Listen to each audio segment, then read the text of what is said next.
¿Grabando? Majonora, tu casa de Israel. Bueno, entonces vamos a analizar de la Perashá uno de los kelim más importantes, a lo mejor de los más grandes, ¿está bien? Que es el Mizbeach. ¿Está bien lo que quiero analizar? El altar de Hashem. El altar de Hashem donde normalmente, ¿qué se hacía? Se sacrificaban los corbanos. No voy a entrar en el tema de el porqué de los sacrificios o no, eso lo haremos Besrat Hashem en otras clases, es importantísimo hablar de ese tema porque hoy en día lo vemos medio antiguo, ¿qué es eso, no? Hay que entender. Pero lo que quiero hablar es del Mizbeach, del altar. ¿Está bien? Bien.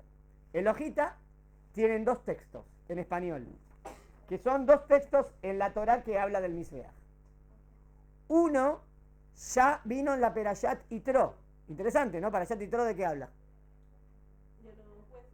Perashat Yitro de los jueces. Y después otro tema más importante. Y después de eso, ¿qué más? Algo más importante para Perashat Yitro. Los 10 mandamientos. Acuérdense, los 10 mandamientos están para Perashat Yitro.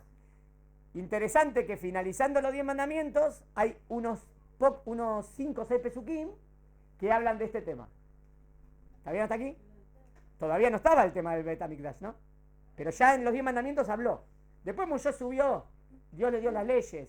Después Moshe subió 40 días, que es lo que está pasando ahora. Y ahora otra vez le habla del Mikdash. Entonces lo que vamos a hacer es comparar los dos textos. ¿Entendieron? Vamos.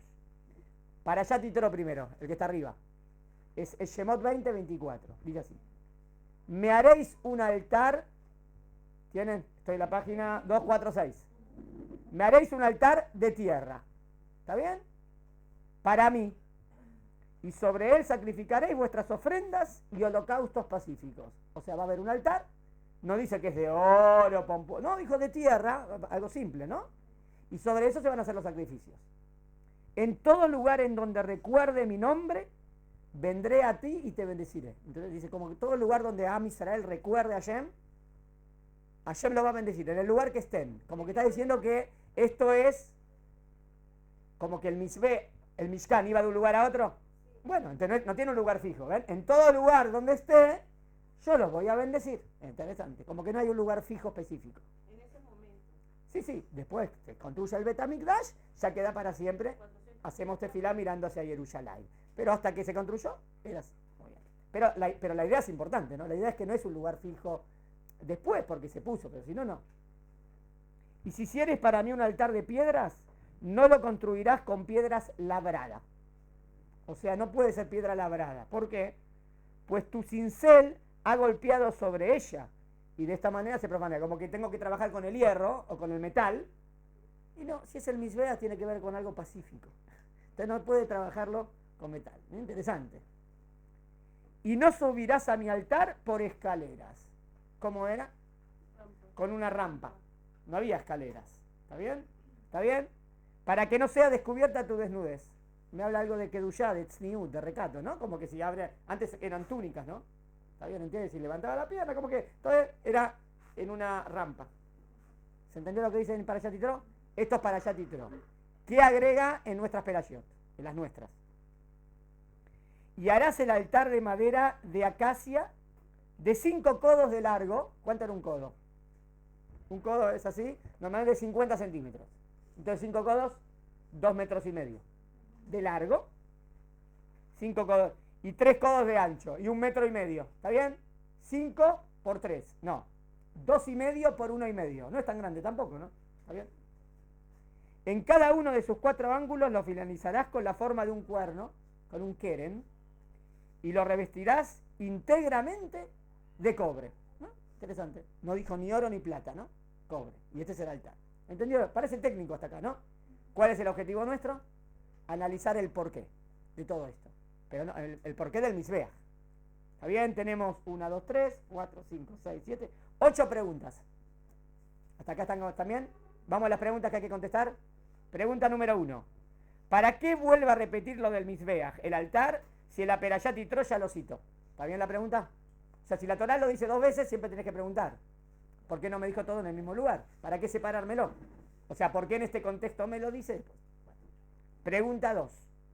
¿Qué diferencia hay entre lo que dice aquí con lo que dice al final de Yitro? ¿Hay alguna diferencia? Sería interesante ver si hay alguna diferencia. O sea, ¿qué agrega, qué quita, o no sé, o qué vino a agregar? O sea, no es igual, no es lo mismo lo que dice acá que lo dice acá. Algo me viene a enseñar. ¿Por qué cuando nos habla del altar nos dice que en todo lugar donde recuerde mi nombre, vendré a ti y te bendeciré?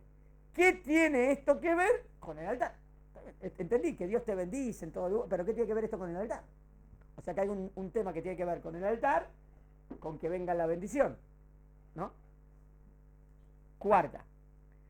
¿Por qué dice Beasita en hebreo? Dice así. Beasita et a misbeach.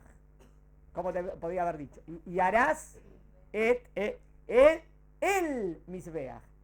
Heya Yedia es como el famoso. No dijo, y harás un altar. Dijo, harás el altar. La pregunta, ¿por qué él? Claro. Como que esa, el sabido o el famoso, o el él es como algo específico, no es uno. ¿Entendió la pregunta? Bien. Quinta pregunta. Si el altar era de madera, ¿cómo no se quemaba? Era todo de madera y vos pones ahí los corbanos, se incendia. Está buena. Pregunta práctica.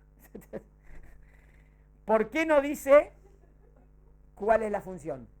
No, lo más importante, que diga así. Y la función del misbeach es, no dice la función, que yo quiero entender para qué es. Dos más. ¿Por qué en los demás utensilios nos dice dónde tiene que estar cada uno? Pero con el altar no nos dice dónde estaba ubicado. A pesar que nosotros sabemos dónde estaba ubicado. En el Mishkan, ¿dónde estaba ubicado el misbeach de los korbanot? ¿En la parte de adentro? Eso, estaba en el patio, ¿no? Estaba el patio y ahí estaba. Y al lado tenías para hacer Netilat Yadayim o Netilat Reglaim, ¿no? Entonces, sabemos que está ahí, pero ¿por qué acá no lo dijo específico? Y estará ubicado ahí, ¿no? ¿Se entendió? Y la última, ¿por qué permite el misbeach y prohíbe la matzeba? En la Torá, la matzeba es como un altar de una sola piedra, ¿está bien? Y había épocas que sí se hacía, pero después se dejó de hacer. Habría que ver por qué, qué pasó. ¿Se entendió? ¿Tiene alguna pregunta? ¿Vamos a las respuestas? Vamos. Respuestas. 1. El servicio a Dios no se realizará de manera similar al servicio que se hacía con la idolatría. Primero empezamos a contestar por qué no hay nada de hierro o nada de metal en las piedras. A diferencia de la idolatría, dice, por eso dice que no tenían que ser piedras labradas con hierro. ¿Por qué no? El hierro se usa para la fuerza y la violencia. Y el servicio a Dios es con misericordia y no con fuerza. ¿Está bien? Primera explicación. Lindo. O sea, todo lo que ver en el tema del templo, en el tema de apego a Dios, siempre hay bondad y misericordia. Entonces, como eso representa, no es que el metal es pero el metal, se hacen espadas, se hacen algo, representa más la violencia, no puede estar en el misbeach. Linda explicación. Y como que los idólatras no le importaba estas cosas. Porque ellos a veces eran los dioses guerreros. No, acá no. ¿Se entendió? Bien. 2. Además, todo tipo de arayot de como obscenidades, ¿entienden? Arayot, Gilui Arba, descubrir la desnudez. Arayot en hebreo es. Todo tipo de obscenidades, a la manera que hacían los idólatras, estará completamente prohibido. Y entonces, es por eso que no se podía ascender al altar por escaleras, sino que debía ser mediante una rampa. ¿Qué tiene que ver esto con los goim o con los idólatras? A veces los idólatras iba mucho mezclado con cosas obscenas. Algunos preguntan, ¿cómo puede ser que la idolatría atraía tanto? Si era muy tonta. ¿Entiendes? Si es muy tonta, no atrae, ¿no? Pero muchas de las idolatrías atraen, primero, habían sacerdotisas. Y a veces tenía que ver todo con lujuria. Entonces eso atrae. ¿Entienden? Pero lo que atrae no es porque vos estás, porque eso atrae a la gente, por eso. Entonces muchas veces, entonces la Torá es justo lo contrario. Se cuidan, es una rampa, no es una escalera, se cuida que no se vea la desnudez, ¿entienden? El recato. Por esta misma razón el sacerdote debía poseer ropas que cubren todo su cuerpo. Y además debía caminar dando pasos cortos, dice que cómo tenía que caminar el Cohen. Para que no se deba abrir demasiado sus piernas. El altar debía ser de tierra. ¿Qué aprendo de que sea de tierra? Sencillo y sin ostentación. Porque es algo que me conecta con Dios. Es verdad que hay otras cosas que son de oro para impregnar así, ¿no? Que la gente se admire. Pero en esto que queremos hablar de la conexión con Dios sencilla, de tierra. ¿Se entendió hasta acá? ¿Qué contestamos? De tierra contestamos, ¿por qué hay rampa contestamos? ¿Por qué no se usa cosas de hierro contestamos? Todo eso contestamos. Bien. Vamos a la palabra Mizbeach. Mizbeach se traduce como altar. La pregunta es, si siempre Mizbeach en la Torah significa un lugar donde se ofrecen sacrificios. Porque normalmente lo pensamos así, ¿no? ¿Siempre Mizbeach significa eso? ¿Sí o no? ¿Entendieron? Si veo que la palabra Mizbeach significa altar. Aparentemente viene la palabra Sebach, y entonces Sebach sería como un corbán. Entonces un Mizbeach es un lugar donde se pone un Sebach, un sacrificio. Pero vamos a ver en un montón de lugares de la Torah que dice la palabra Mizbeach y no hay sacrificios. A ver, en la escalera de Jacob, ¿qué dicen ahí? ¿Te acuerdan que quiere inaugurar el Mizbeach? Ahí no dice que hizo el Corbanot, ¿no? No dice que hizo. Y dice que cuando vuelva lo voy a inaugurar de nuevo. ¿Dice que hizo Corbanot? Ahí no dice. Puede ser más adelante, no digo. Pero la verdad, vamos así en otras palabras. Cuando dice que Abraham construye un Mizbeach, no dice que hizo Corbanot. Interesante, ¿no? Porque decir, bueno, si construye un Mizbeach, ¿qué hace? Corbanot. No. Mizbeach es un edificio como en honor a Dios. A lo mejor que en ese lugar se habla de Dios o se enseña de Dios, ¿entienden? Entonces Mizbeach no necesariamente significa sacrificios. Es importante eso. En Abraham no vemos casi nunca Corbanot. Interesante, ¿eh? En Isaac tampoco casi nunca. En Jacob tampoco. O sea, digo, ellos hicieron Mizbejot, pero no dice que los Mizbejot, algunos dicen así, si está escrito el pasuk que hicieron un Mizbeach, obvio que hicieron Corban. Lo que yo digo, no me traigas obvio. No dice. Ahí dice que hicieron un Mizbeach. Entonces yo saco mi conclusión. Existe la posibilidad del Mizbeach sin Corbanot. Y tengo otros ejemplos. Por ejemplo, Moshe Rabenu también hace un Mizbeach, un altar a Hashem, para agradecer después de la guerra contra Amalek. No dice que hizo Corbanot. Y si quieren el más, cuando las tribus se separan. ¿Se acuerdan que la tribu de Gad y Menashe, y Hetzi y Menashe, Gad y Reubén, ¿a dónde se van a vivir? En el mapa dice, se van a vivir del otro lado del Yardén, que toda esa zona la habían conquistado, y Dios dijo, bueno, ahí van a estar Reubén, Gad y medio Menashe. Bueno, cuando terminan de conquistar toda la tierra de Israel, entonces van todos para allá, esas dos tribus y medio. Y de repente hacen un altar. Entonces las otras 9 tribus y media dijeron, ya van a vivir del otro lado del Yardén y ya se olvidaron de Hashem y pensaron en salir en guerra. De repente como que se preparan para ir a una guerra contra sus. Y como que ya están haciendo, ya se olvidaron de Dios, hacen idolatría, dicen, no. Dicen, hicimos un altar como para que nunca nos olvidemos que a pesar que estamos del otro lado, somos la misma nación, que servimos al único Dios. Entonces, ¿entienden? Entonces ese altar no tuvo nada que ver con hacer Corbanot o no, fue un altar como un monumento, como algo de representación que solamente servimos a Dios. ¿Se entendió? Pero tenemos muchos ejemplos así. Entonces eso es interesante para la palabra altar. A ver. Todos los altares que figuran hasta este momento en la Torá, tanto con Abraham, tanto con Isaac y tanto con Jacob, se refieren meramente a un altar, sin realizar sobre él sacrificios. Acá hay una idea, ¿no? ¿Por qué no? Vos decís, no, porque no es sinónimo. ¿Entienden lo que quiero decir? Que hay un ideal de hacer un altar a Dios, nada que ver con Corbanot. Después los Corbanot hay que explicarlos. Pues la idea principal, ¿cuál es la idea principal de un altar? Es reconocer y proclamar a Dios. Es como que se hace ¿cómo sería hoy? ¿Qué sería hoy? Como un templo. Un Betagneset, acá hay un Betagneset. Se sirve a Dios. ¿A qué vamos? Vamos y rezamos. Nos conectamos con Dios. Eso sería un Mizbeach. ¿Está bien? Un Betagneset. Eso ya lo hizo. Pero no. Es por eso que luego de la revelación del monte Sinaí nos habla del altar. Cada vez decir, ¿por qué la primera vez que aparece la palabra altar? De hacer un altar. Es una misma de la Torá. ¿Por qué figura después de los 10 mandamientos? ¿Quieren dar una respuesta? Aparecen los 10 mandamientos y enseguida después de los 10 mandamientos lo primero que habla Dios es cuando me hagan el altar. ¿Por qué? ¿Por qué lo primero que habló después de los 10 mandamientos es el altar? Porque ¿cuál es la idea del altar? Rezar y proclamar a Dios, ¿tiene que ver con los 10 mandamientos? Acabamos de hablar de cuáles son las ideas principales, ¿no?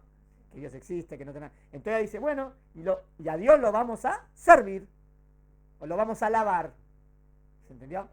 Por eso apareció la idea del altar inmediato después de los 10 mandamientos. Es por eso que luego de la revelación del Sinaí nos habla del altar. Nos viene a enseñar que solo a Él es digno y apropiado servir. Solo a Él. ¿Es un principio de fe? ¿Cuál? ¿Se acuerdan qué principio de fe es este? El primero es que Dios existe. Segundo, que Dios es único. Está bien, está bien. El tercero, que Dios no tiene cuerpo ni forma. No, pará. Está bien, sería el segundo en contenido después de hablar de lo que es Dios. A ver, Dios existe, Dios es único, no tiene forma, es creador, claro. El quinto, pero sería el segundo en posición. O sea, primero hablo de Dios. Ahora viendo, y ahora solamente a Él se lo debe servir. Solamente a Él tiene sentido alabar. ¿Por qué? Porque ya entendí que Él es el máximo. Del momento que entiendo que Él es el máximo, al único que tiene sentido. ¿Quedó claro? ¿Entienden por qué el quinto principio de fe viene después de los cuatro? Bueno. O sea, como si tardían a acomodar los principios de fe, serían así. Los primeros ya están los 10 mandamientos. En hacer el altar sería el quinto principio de fe. A Dios servirás. ¿Bien? Sigo. Lo importante no es el acto en sí, realizar un sacrificio, sino la intención que debe acompañar a este acto, la kavaná, su pensamiento. ¿Qué quiere decir? Que no siempre en el acto en sí está lo ideal, ¿no? En los korbanot específicamente, no en otras cosas, ¿no? ¿Estamos de acuerdo? En cumplir Shabbat hay que cumplir Shabbat, ¿no? Kashrut, kashrut. Pero en los korbanot hay un problema, ¿no? Si no lo hago bien. ¿Qué problema habría si hago un korban y no lo hago bien? O sea, porque Dios no necesita nada. Bueno, hay una misma de hacer sacrificios. A ver, posibilidad de que lo hago mal. O peligroso. Deme un ejemplo de peligro en hacer un korban. No, por ejemplo, puede ser alguna infección del animal que esté mal. Bueno, pero digamos, revisé, pero voy a la intención. ¿Con qué intención hago el korban? Hay mucha gente que hace la korban así. Ese es el problema de los korbanos. Hay mucha gente que pensaba así. Hacía cualquier pecado, después iba, llevo un korban y ya está. Ya estoy limpio. No, eso sí es grave. Porque lo principal para los ojos de Hashem que es que hagas teshuvá. Pero había una idea así equivocada. Después tenemos que decir por qué la Torá permitió que se hagan korbanot. Pero siempre está el riesgo ese en los korbanot. Que yo reemplace, como que hice el korban y ya estoy limpio. Y eso sí no sirve de nada. Eso es un desastre. ¿Entiende qué es peligroso? Si no hay teshuvá, ¿de qué sirve el korban si no hay teshuvá? ¿Se entendió? Claro, no, pero es más grave que korban en vano, porque toda tu ideología ya se... No por korban en vano, es porque no hago teshuvá. Yo hago un pecado. Entonces, para que se me libre del pecado tengo que mejorar, limpiarme y arrepentirme de corazón. Hay gente que pensaba que no tenía que hacer teshuvá, que pensaba que dándole el korban a Dios, Dios ya le borraba el pecado, como la idea idolátrica. Esa idea es errada, súper errada, y por eso es muy grave. Eso no lo ve, pero eso no es en otras mismas, ¿entienden? En otras mismas puede ser que hiciste con cabaná o sin cabaná, pero no es que es como en este caso, que yo pensaba que eso ya limpió y no hago teshuvá. Eso era justamente en los sacrificios. ¿Se entendió? ¿Qué quería decir, Shira? No, que se vea igual falta de respeto de parte de las personas, o sea, de llegar y mandar un animal a matar y pensar que con eso, falta de respeto hacia el Kadosh Baruj Hu. Claro, falta de respeto a Hashem, no entendiendo nada de lo que Dios me quiere enseñar, y además hay que entender por qué Dios permitió los korbanos. Yo no lo veo como que era, bueno, estoy dando la explicación de Rambam. La pregunta es si es un ideal que hayan korbanot, o lo que la Torá hizo fue permitirlo porque tenemos que optar el contexto histórico y bueno, para encarrilarlo. ¿Entienden? Bueno, sigo. Todavía no llegamos a lo principal. A ver. En nuestra perashá no nos habla de los detalles de cómo debe ser construido, ni cómo hacer para que la madera no se queme cuando se hagan las ofrendas. Eso ya lo hizo en Éxodo 20. ¿Ah? ¿Dónde? Es por eso que nos dice el altar, es decir, se está refiriendo al altar. Esperen. Primero, ¿por qué dice el altar? Porque ya te hablé antes. Bueno, lo explicó. Porque el altar, ¿qué es el altar? Yo nunca me enteré. Sí, ¿cómo no te enteraste? Para echarte trecho ya te hablé del altar. Por eso dijo, cuando hagas el altar. ¿Contestamos el altar? Bueno, la explicación. Es por eso que nos dice el altar, es decir, se está refiriendo al altar que ya nos explicó antes, justo después de los 10 mandamientos, aquí viene a ampliar lo que nos dijo allí. Esperen, para eso viene el tema de que estaba recubierto de cobre. Por eso no se quemaba. ¿Entendieron? Estaba recubierto de cobre y así no se quemaba. ¿Entendieron? Eso era. Si estaba, creo que en el Mahon HaMikdash como que hicieron una maqueta, ¿no? Como del Mizbeach. Lo hicieron. Tenía una altura de 1,5 metros y eso es para que no sea algo demasiado grandioso, sino algo sencillo, del otro lado, para que el sacerdote pueda servir sobre él en forma cómoda. No era demasiado alto que lo obligaría a subir por grandes escalones o pasos grandes en una rampa. Estaba recubierto de cobre, no de oro, para enseñarnos la simpleza del servicio de Dios también. Es un material simple también. Y porque no se quema con el calor, el oro se derrite más rápido que el cobre. Si bien todo el tabernáculo fue comparado al monte Sinaí, acá viene lo más lindo para mí de la clase. O sea, ¿qué representaría el Mizbeach en el Mishkan? Entonces viene lo que dice el Rab. O sea, nosotros siempre resumimos de lo que estudiamos con nuestro Rab. Por eso dice lo que si bien todo el tabernáculo fue comparado al monte Sinaí, acá va la explicación, O sea, el templo sería como el monte Sinaí andante. ¿Se acuerdan que lo dijimos? Es como que me despido del monte Sinaí, pero yo no me quiero despedir de ahí, porque ahí recibimos los 10 mandamientos, ahí recibimos todo. Entonces, ¿qué hizo Dios? Bueno, vamos a hacer para que estés, como que siempre estés en el monte Sinaí. Entonces te llevamos el Bet HaMikdash y a donde vas es como que recordás el monte Sinaí. ¿Está bien? Entonces, si bien todo me hace acordar del monte Sinaí, el altar es dentro de los utensilios del tabernáculo el que más hace alusión. Entonces vamos, ¿cómo hace alusión el altar al monte Sinaí? ¿Quieren tirar ideas? ¿Cómo hay una comparación? El altar con el monte Sinaí. En la forma, en lo que se hace. No era tan alto. El monte Sinaí era muy simple. Vieron que dicen que era Anab. No era de las montañas más altas. Bien. ¿Qué más? ¿Qué había en el monte Sinaí? ¿Qué se acuerdan de los 10 mandamientos? ¿Se acuerdan la nube y el fuego? La nube y el fuego, vamos a ver si acá hay nube, fuego.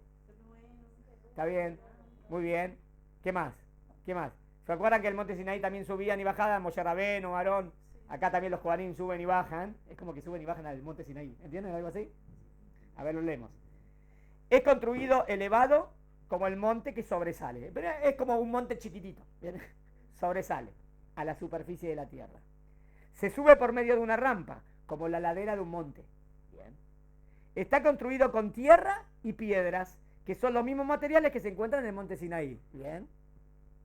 No cualquiera puede subir a él, tal como estaba vedado el ascenso al monte Sinaí para el pueblo. ¿Se acuerdan que el pueblo no podía subir? Hay que poner límites, y solamente los 70 ancianos y Moshe y Aarón.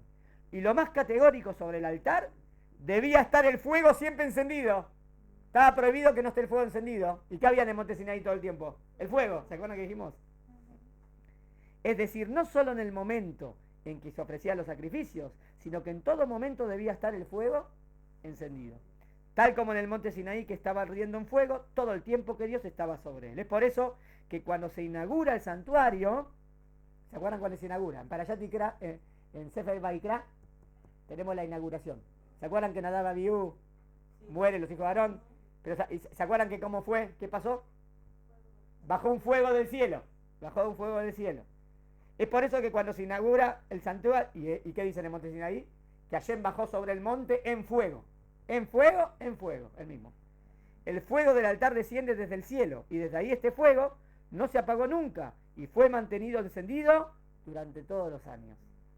Uno de los 10 milagros que ocurrían a diario en el templo de Jerusalén es que la columna de humo que salía desde el altar siempre era recta. Podía haber un viento, pero siempre era así.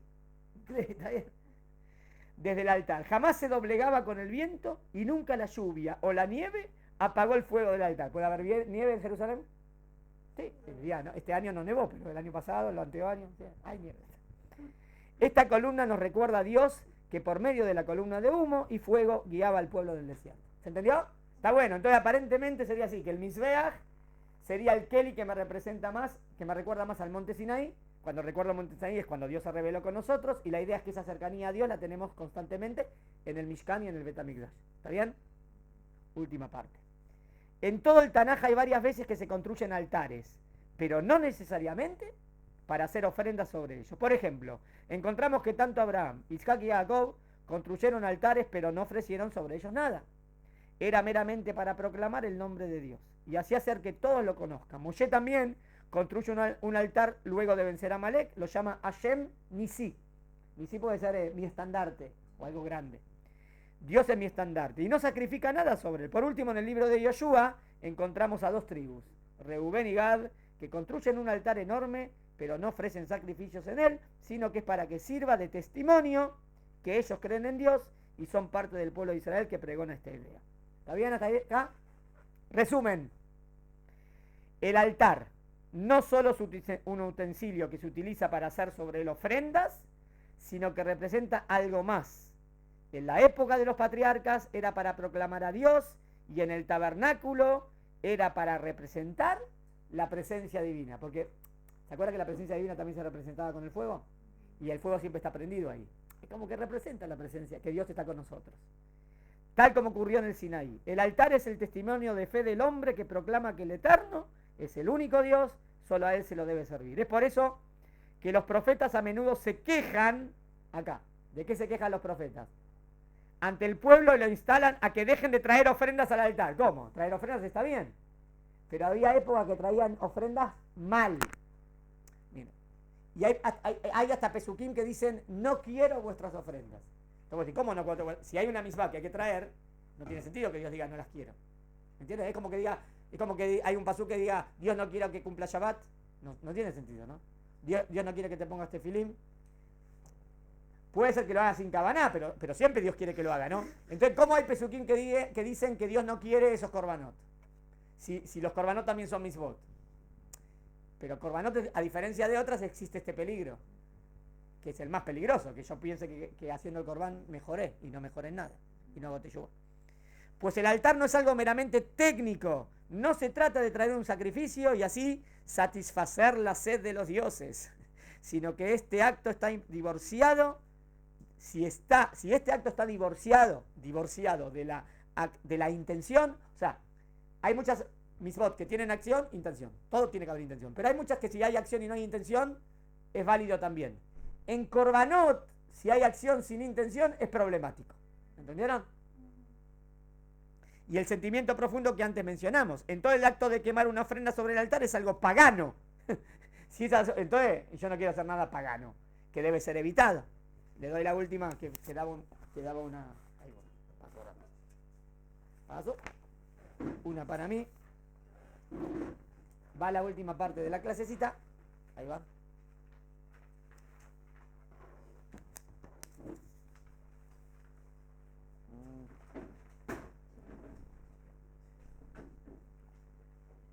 Ahora resumimos a ver si contestamos todo. La última. La ofrenda debe ser, o sea, el corbán, debe ser la que demuestra en los hechos que este individuo proclama al Eterno por sobre toda la creación. O sea, si en la acción se ve que yo digo, lo que quiero decir es que Dios es lo más importante, perfecto. Pero si no, hay un error. Y está dispuesto a servirlo. O sea, ¿qué es el altar y los corbanot? A Dios se lo debe servir. ¿Está bien? Obvio que Dios no necesita nada. Primera y principalmente cuidando y cumpliendo sus preceptos, pero también ofreciéndole cosas de valor. Hay quien dice que por qué los korbanot eran animalitos. Era un valor económico. Si vos decís, bueno, hiciste eso y ahora tenés que traer un animalito, ese animalito cuesta 1000 shekel. 1000 shekel te duele el bolsillo. ¿Entienden? Segundo, era como eso que te tenía que pasar a ti. ¿Está bien? Como que Dios te perdonó, pero... cuando se está quemando el animalito, igual, ¿qué culpa tiene? El animalito no tiene ninguna culpa, obvio, eso es simbólico. Pero uno tiene que empezar a mirar, wow, mirá, Dios no me perdonó, yo tenía que haberme cuidado mejor, ¿entienden? Es simbólica. Pero también ofreciendo cosas de valor, para demostrar que Dios y solo Dios es lo más apreciado. ¿Cuál sería el acto más difícil, más? Top, de Sefer Bereshit. Del libro, bien. ¿Qué demostró ahí Abraham Avinu? Que está dispuesto a dar lo más valioso para él, porque no hay nada más valioso que su hijo.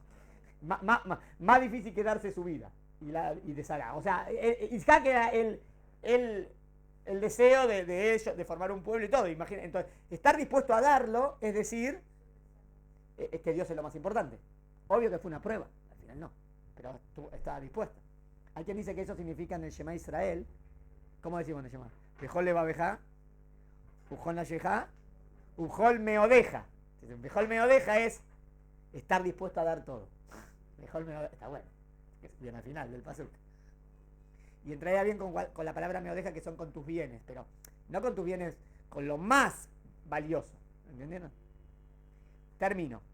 Cuando actúa de esta manera, entonces es digno de recibir la bendición de Dios. Ahora entiende el pasuk. ¿Se acuerdan el pasuk que dijo? Si vas a hacer esto, en el lugar que lo hagas, yo te voy a bendecir.